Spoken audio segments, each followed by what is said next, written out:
He gonna swing on me. I ain't did nothing. Even though the VIP area was crowded with activity, Kirk Frost and young Jock weren't acting like their usual flamboyant, exuberant selves. They were both dressed to kill and were standing in their corner booth, looking out over the crowd like royalty. But unlike the other VIPs, they weren't laughing or drinking. Instead, they were constantly moving and scanning the dance floor. Kirk just nodded slightly, and Jock leaned in, muttering something, his focus never wavering even though they appeared to be. The rest of the room was a flurry of activity with people dancing, shouting, and taking pictures, but Kirk and Jock weren't there to celebrate. Instead, they were using their booth, which gave them the perfect vantage point. When he eventually arrived, people gathered around Lil Scrappy, who arrived with the same swagger he always had, beaming widely and beaming with enthusiasm, lighting up the room as only he could, unaware that danger was approaching. While chuckling and clinking cocktails, Dap was doing what he did best, taking selfies. Cheers to his embraces. The crowd was enthralled with Scrappy's charisma when he was on 10, and the entire atmosphere changed the moment he stepped in. That's exactly what happens when Scrappy shows up. He becomes the center of attention, but some astute observers noticed something else, and most were drawn to the fun. Kirk and Jock were still watching Scrappy's every move across the floor in the dimly lit VIP area, but to the average partygoer, everything was still dark.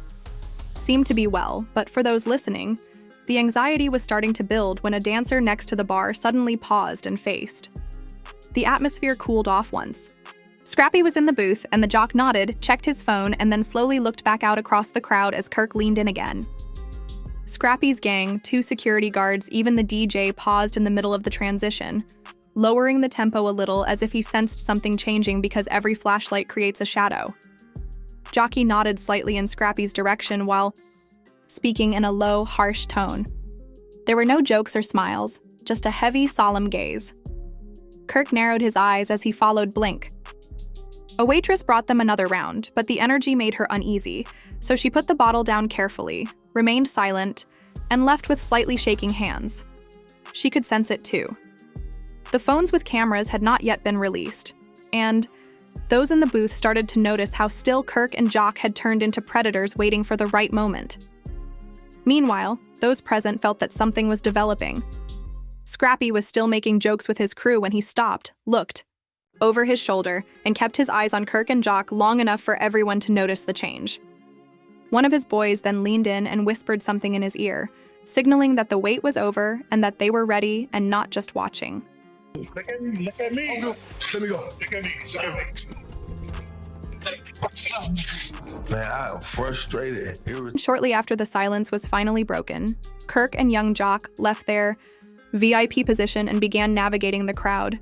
Immediately, the atmosphere altered. They weren't yelling yet, but their steps were purposeful and determined. People stopped talking close to the center of the dance floor.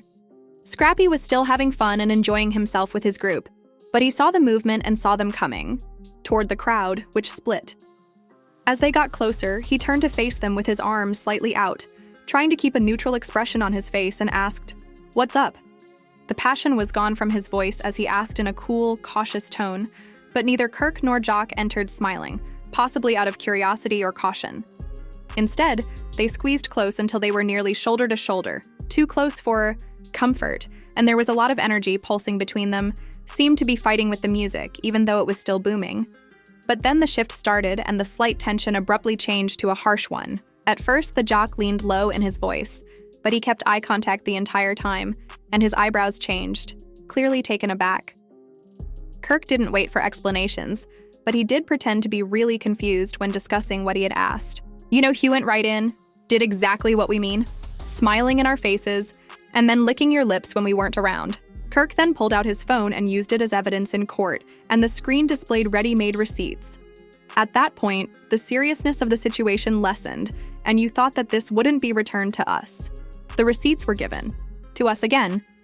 And last week, you were talking crazily in the studio. Do you think that people are loyal to you because they sent us?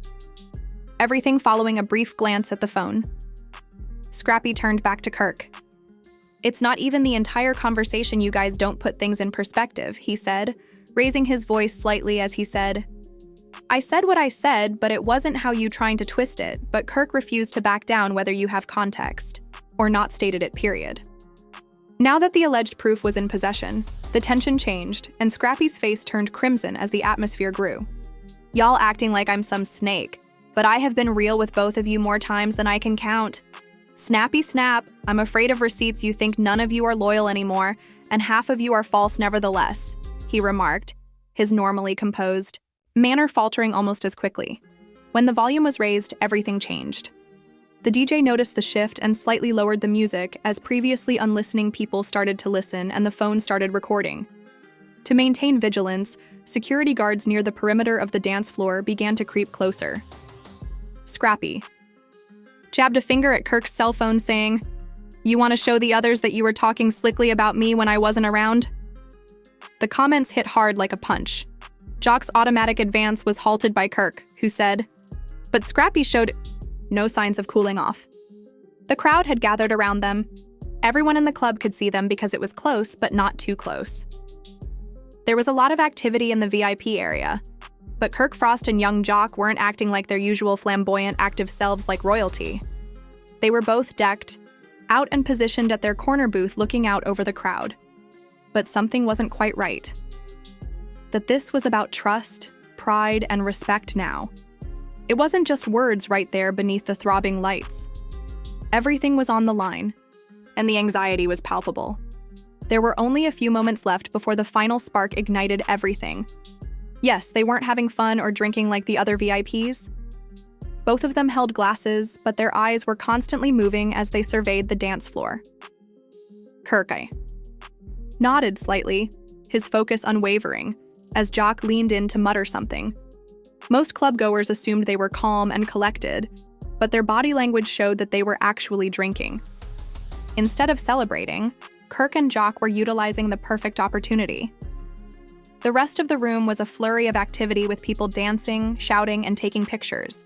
They looked like they were lying in wait. Then, without realizing that trouble was approaching, Lil Scrappy arrived. He strode in with his usual swagger, his enthusiasm shining brightly and illuminating the room like only he could, and everyone rushed to him at once. Cheers to Dap's hugs. He was in his element, laughing loudly, clinking glasses, and taking selfies when Scrappy arrived. Was on 10, the crowd enjoyed his enthusiasm, and as soon as he walked in, the entire atmosphere changed. That's when Scrappy came on stage, but some perceptive onlookers noticed something else. While most people were engrossed in the fun in the dimly lit VIP area across the floor, Kirk and Jock stayed locked in, and everyone's eyes were on Scrappy's movements. Everything seemed fine to the average partygoer, but the tension was starting. For those listening, there was a crackle in the air, but then a dancer by the bar slowed and turned to face Scrappy's crew. 2 security guards moved each spotlight subtly, creating a shadow, and even the DJ stopped in the middle of the transition, lowering his beat slightly as if he sensed something was changing. Additionally, Scrappy was moving straight into his booth, and the atmosphere grew colder. Kirk leaned in to speak in a harsh, low voice, and the Jock nodded, checked his phone, and then gently looked back to Scrappy, who was staring at him in silence for a long time without any jokes or smiles. There was something about the excitement that made the waitress stop cold when she brought another round with her hand shaking slightly. She put the bottle down gently, said nothing, and left because she could feel it too, even though the camera phones had not yet been released. The Jock nodded subtly towards Scrappy, and Kirk narrowed his gaze, but they didn't flinch. People started noticing how still Jock and Kirk were now, like predators waiting for the perfect moment around the booth. While this was going on, Scrappy was still seen joking around with his crew. One of his boys, however, leaned in and whispered something in Scrappy's ear. Scrappy hesitated, looked over his shoulder, and maintained eye contact with Kirk and Jock long enough for everyone to notice that they had changed and that the wait was over. They were no longer just watching. Me, dude, I'm frustrated and impatient.